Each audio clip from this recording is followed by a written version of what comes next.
Jangan-jangan rasa kesepian kita karena kita berharap terlalu banyak pada orang lain. Akhirnya kita kecewa, akhirnya kita merasa marah, merasa tersisih, merasa tidak dipedulikan.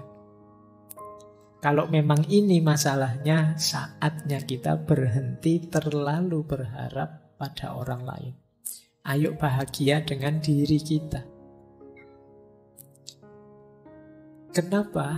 Karena rasa kesepian yang membelit diri kita itu bahaya secara psikologis.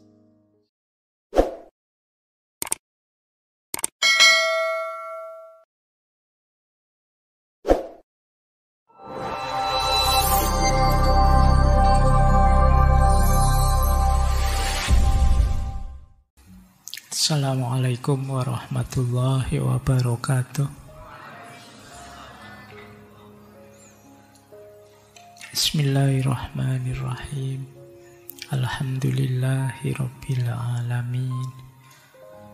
Assalatu wassalamu ala asyrafil anbiya'i wal mursalin Sayyidina wa maulana Muhammadin wa ala alihi wa ashabihi wa man tabi'ahum bi ihsanin ila yaumiddin.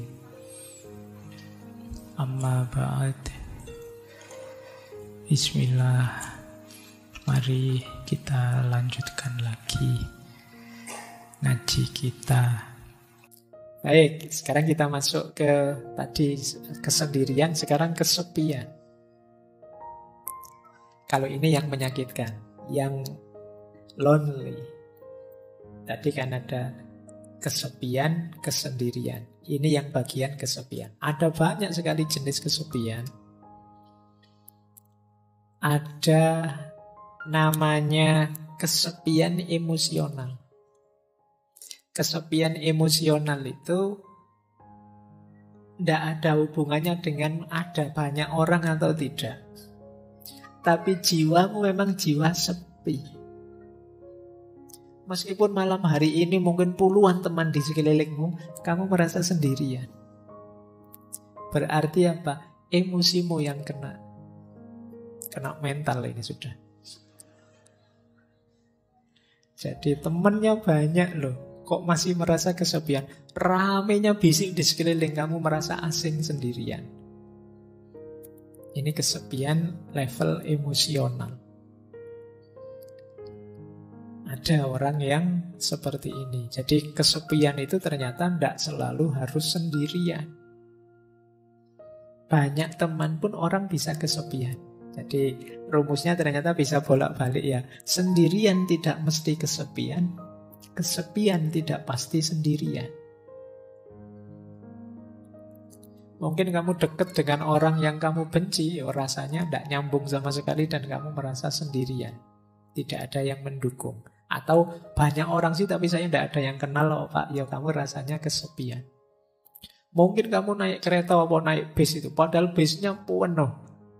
Tapi karena kamu tidak kenal semuanya kan kamu diem saja dari Jogja sampai Jakarta ya rasanya sendirian. Nanti kamu sampai di tujuan di Jakarta ditanya, ke Jakarta sama siapa? Sendirian. Padahal sak kereta itu ratusan orang jumlahnya. Tapi begitu ditanya sama siapa ke Jakarta sendirian. Karena sebanyak itu orang tidak kamu hitung. Kamu menghitungnya dirimu saja yang tidak kenal dengan mereka semua. Yang kesepian jiwamu.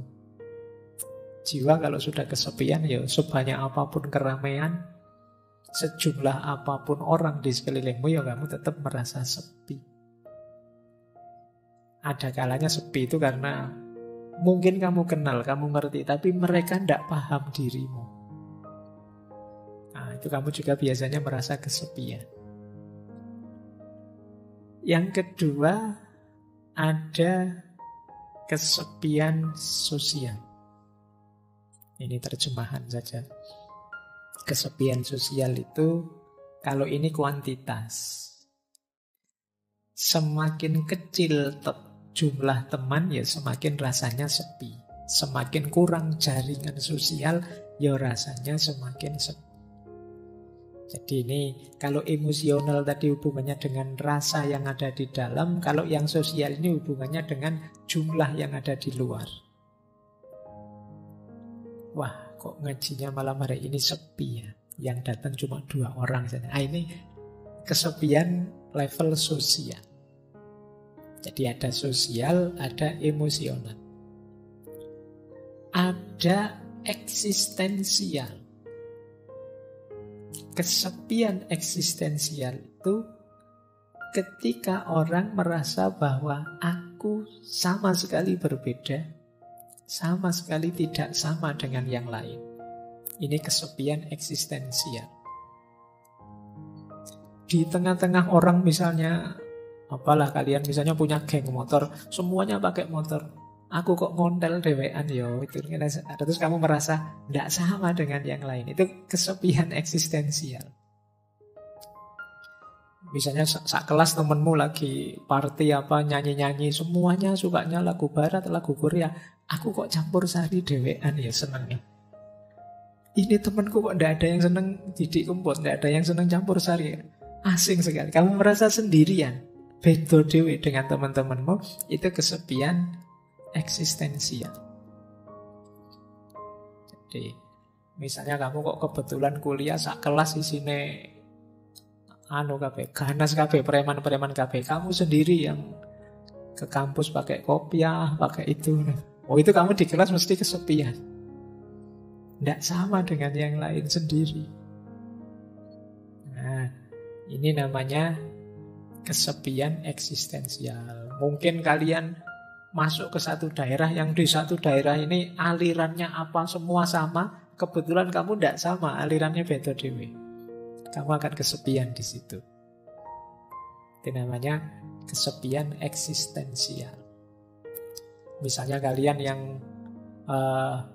biasanya tidak kunut subuhnya, masuk ke desa yang kalau subuh kunut. Begitu habis iktidal, imamnya bilang maunya baca kunut, Allahumma, kamu malah sujud. Nah, itu kesepian eksistensial itu. Kamu veto dewi aliranmu, yang lain baca kunut kamu sujud. Sama seperti sholat id, takbir 7 kali kamu malah ya ruku, ya sujud. Yang lain cuma takbir loh. Nah, itu kesepian eksistensial itu namanya. Jadi baik, dalam hidup ini kadang-kadang kita mengalami ini. Bahkan ada kalanya pikiran kita tidak dipahami orang. Semuanya versi A, padahal menurutmu yang benar versi B, kalian akan merasa kesepian. Itulah kesepian eksistensial. Nah, 3 yang terakhir situasional. Ada istilah kesepian sementara. Kesepian sementara itu dalam kondisi di waktu tertentu saja kamu merasa kesepian. Saya kesepian, Pak. Kalau malam hari saja sebenarnya, Pak. Kalau siang enggak. Kalau siang temannya banyak saya, Pak. Nah, itu kesepian yang sementara saja. Ada yang kesepian kronis. Ini kayak penyakit ya. Kebalikannya kesepian yang sementara, yang transien. Ada transien, ada kronis. Kalau yang kronis ini rasanya sepi terus. Kalau tadi kan sementara. Terus kayak kalian baru putus itu loh. Itu kan kamu kalau bikin puisi, hidupku rasanya dipenuhi kesepian. Itu kesepian terus, itu kronis sudah. Jadi kamu situasi apapun yang kamu hadapi, kamu merasa sepi. Jadi beda dengan transien tadi. Kalau transien di waktu tertentu saja. Kalau kronis ya ada kesepian situasional. Kesepian situasional itu syarat dan ketentuan tertentu yang membuat kamu terasa sepi. Pak, saya itu kesepian kalau akhir bulan. Kenapa? Uang saya habis. Nah, itu berarti situasional. Saya kalau akhir bulan rasanya sepi. Kenapa? Teman-teman menghindar semua, Pak. Kenapa? Ya mereka tahu kalau saya sudah tidak punya uang lagi, mereka khawatir tak utangi mungkin. Ini kesepian situasional. Mungkin ada yang merasa sepi kalau pas belajar, pas ingat dosa-dosa muhasabah atau pas apa, itu namanya kesepian situasional. Jadi dari sini sebenarnya bisa kita simpulkan tidak ada orang yang tidak mengalami kesepian. Setiap orang punya kesepiannya sendiri. Termasuk orang, mungkin teman-teman ada teman saya ini Pak rasanya ceria terus, senang terus. Mesti dia gembira terus, enggak. Pastikan saja dia pasti punya momen-momen sepinya sendiri. Entah kapan, entah dalam situasi apa. Mungkin saat nilainya jatuh dari A jadi E, rasanya sepi. Atau mungkin pas sakit, atau mungkin pas apa.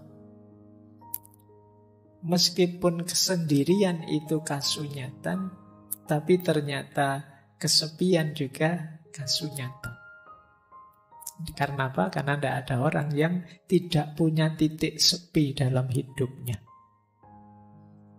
Setiap orang punya titik sepinya sendiri. Apakah itu emosional, sosial, eksistensial, apakah sementara, kronis, atau situasional. Jadi, kalau menghadapi kondisi semacam ini berarti baik kesendirian maupun kesepian adalah sesuatu yang harus kita terima. Jadi, jalan pertama untuk menyikapinya, jangan menyangkal. Terimalah bahwa, oh iya Pak, saya kadang-kadang memang merasa sepi. Entah dalam situasi apa. Bahkan nanti di belakang kita masuk ke tema orang yang sengaja ingin menyepi. Dalam agama ini mulia.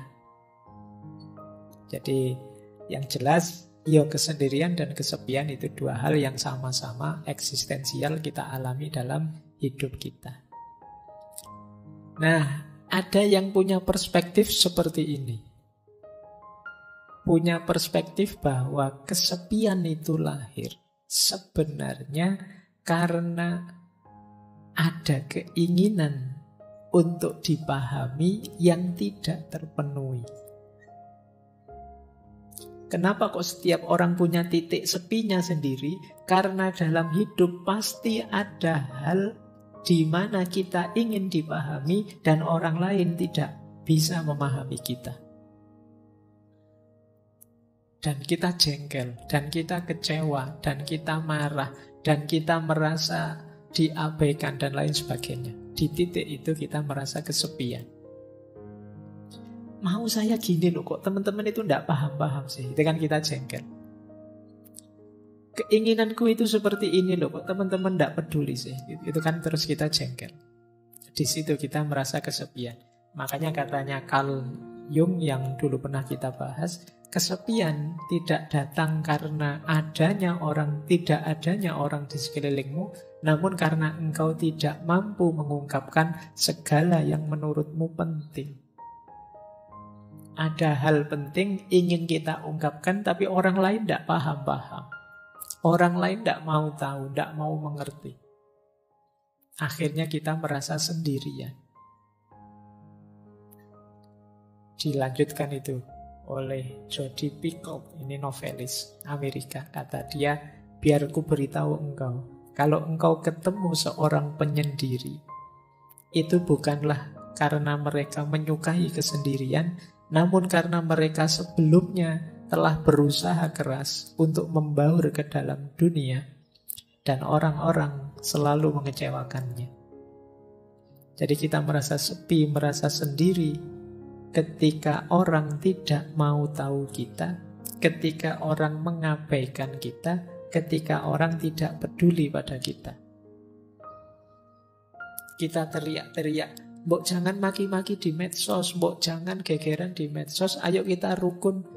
Dan orang-orang tetap maki-maki, tetap gegeran. Di situ kan kita merasa Ah, ternyata suaraku tidak didengar. Ah, ternyata nasihatku tidak diikuti. Ah, ternyata keinginanku tidak dipahami. Di situ kita merasa, ah, nilaiku ini apa sih? Nah, ini jadi sepilah kita merasa itu. Maka teman-teman kalau merasa hidupnya semi, coba dicek. Jangan-jangan seperti yang dijelaskan di awal, kita mematok keinginan terlalu tinggi terhadap orang lain. Kita ingin orang lain paham kita ingin orang lain suka pada kita ingin orang lain peduli pada kita ingin orang lain memperhatikan nasihat kita. Dan ketika keinginan ini tidak terpenuhi, kita merasa asing, kita merasa sepi. Disitulah Khalil Gibran berkata, rasa kesepianku lahir saat orang memuji omong kosongku dan mencela kediaman kebijaksanaanku.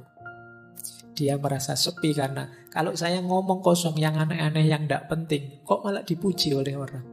Semuanya nge-like, semuanya suka, padahal itu cuma isinya prank-prank yang tidak jelas.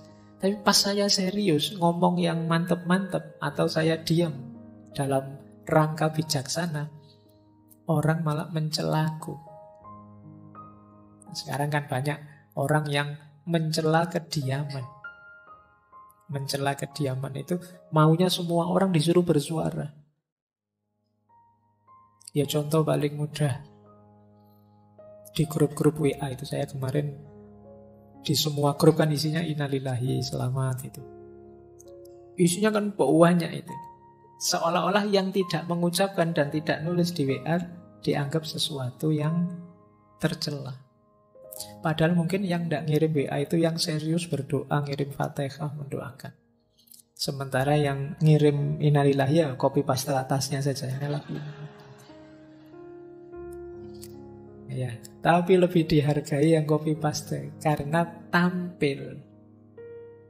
Tidak tampil dianggap tidak ada. Itu situasi hari ini begitu. Nah, ini bahan refleksi kita lagi. Jangan-jangan rasa kesepian kita karena kita berharap terlalu banyak pada orang lain. Akhirnya kita kecewa, akhirnya kita merasa marah, merasa tersisih, merasa tidak dipedulikan. Kalau memang ini masalahnya, saatnya kita berhenti terlalu berharap pada orang lain. Ayo bahagia dengan diri kita.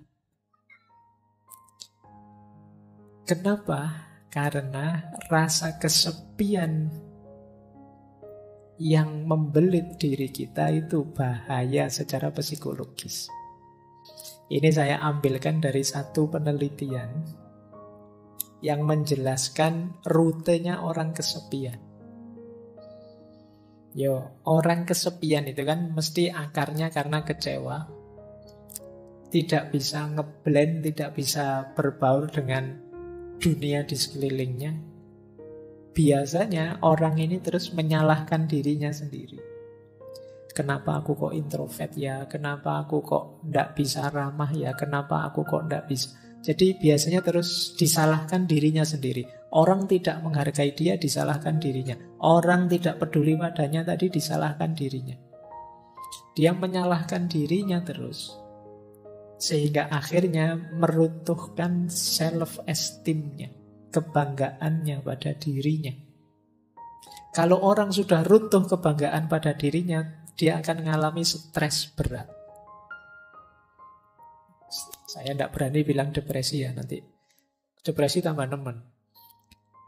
Orang stres berat itu nanti sistem imunnya kacau, dia mudah sakit, karena hormon kortisolnya meningkat.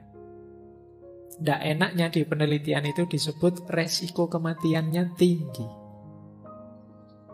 Nah, jadi ternyata ada korelasinya. Orang yang merasa kesepian, resiko kematiannya meningkat. Di penelitian itu disebut stres berat itu setara dengan merokok 1 bungkus per hari. Bahayanya. Nah, Berarti kalau teman-teman, tapi Pak kalau saya pas stres itu malah ngerokok Pak.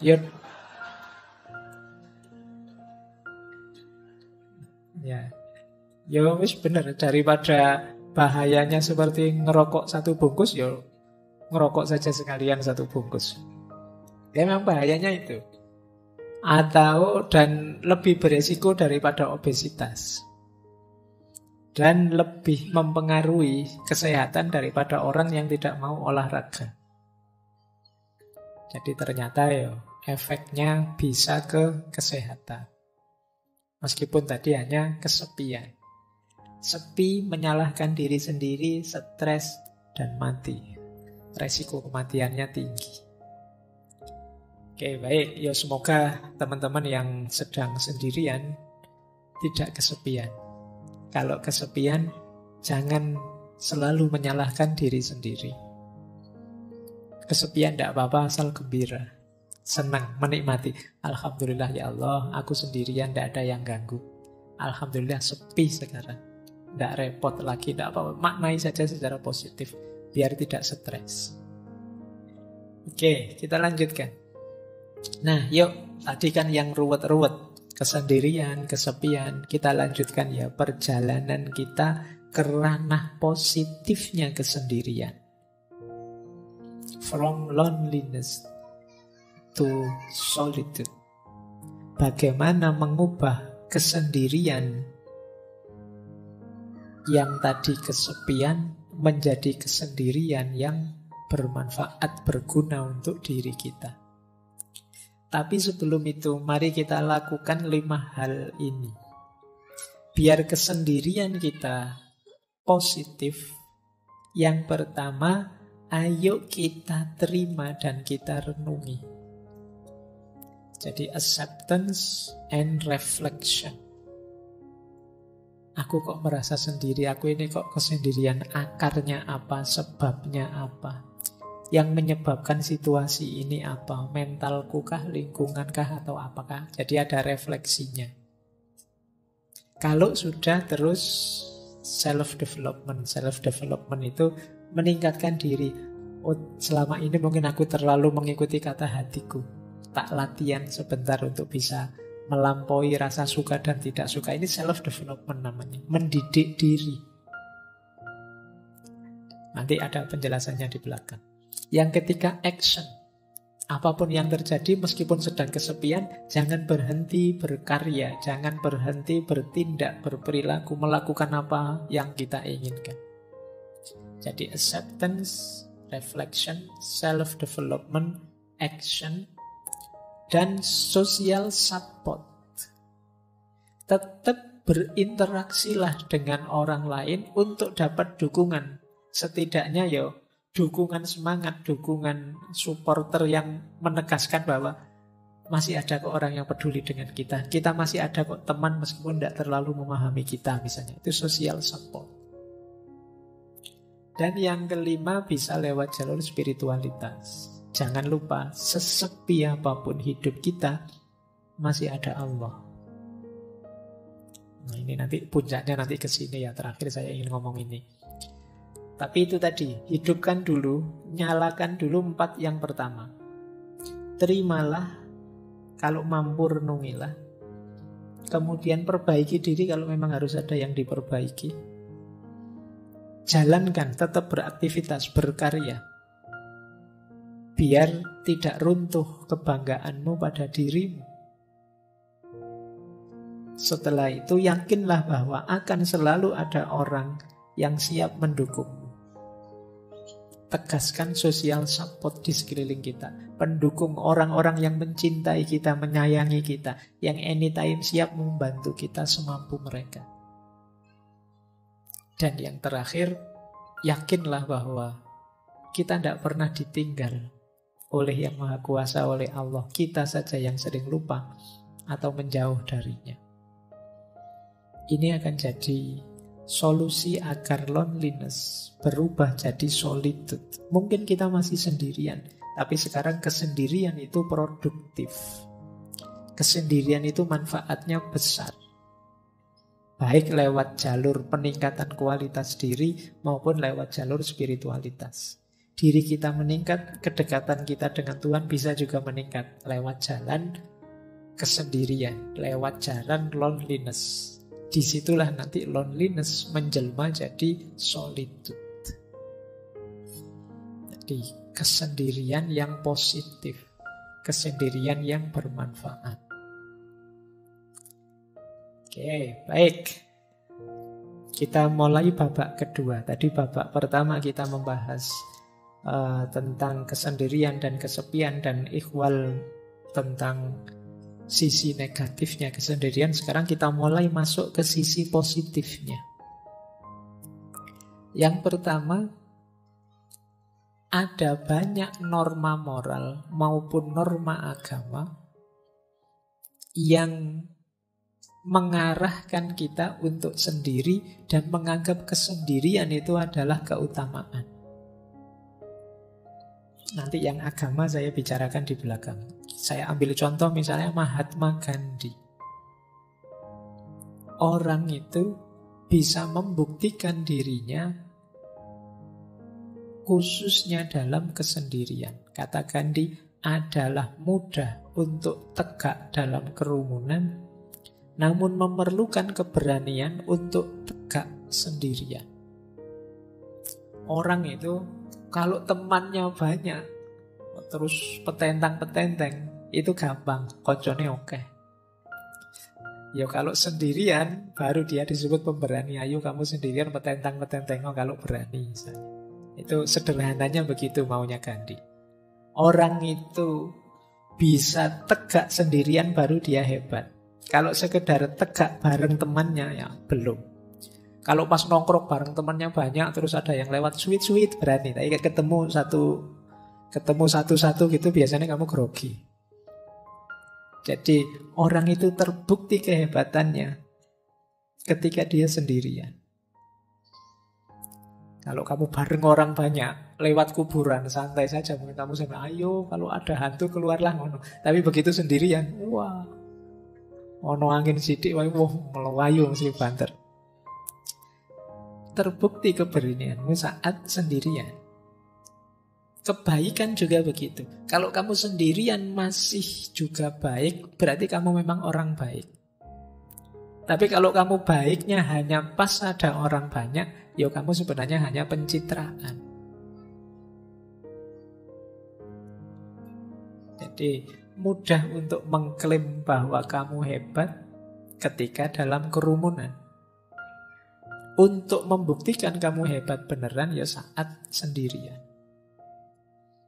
Jadi ini salah satu quotes untuk menegaskan betapa sendirian itu sebenarnya bermakna pembuktian. Kamu hebat beneran apa enggak? Kamu jago beneran apa enggak? Makanya kata Lause, orang biasa itu membenci kesendirian. Namun seorang master, dia bisa memanfaatkan kesendirian. Dia memeluk kesendirian sambil menyadari bahwa dia adalah satu dengan seluruh semesta. Jadi kesendirian bermakna pembuktian diri. Saatnya kalian tampil, ya sendiri. Kalau saatnya kalian tampil kok banyak orang, kamu tidak akan terlihat. Eksis itu dirimu sendiri.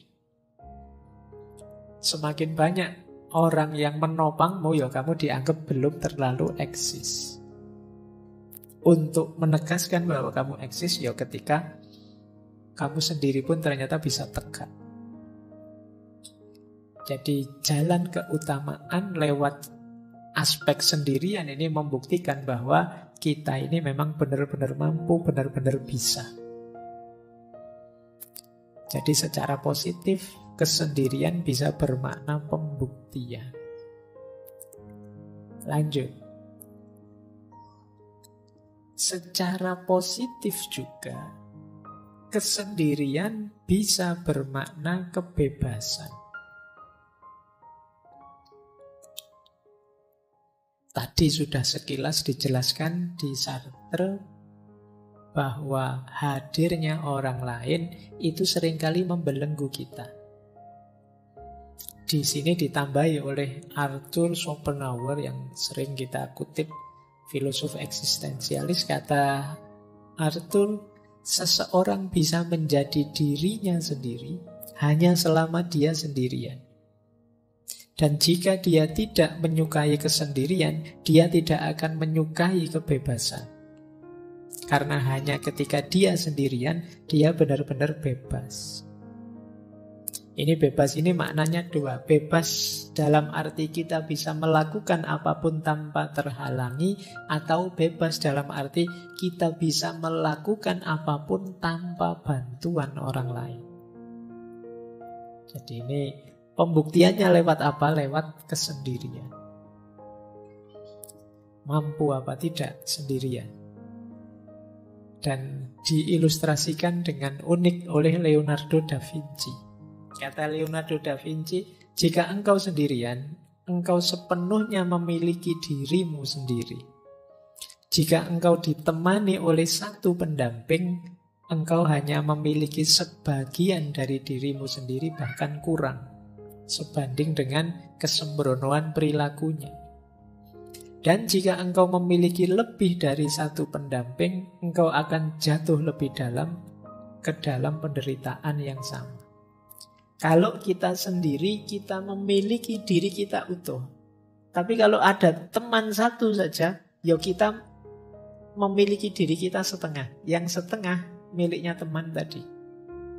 Kita kan berusaha mengadaptasikan dengan teman.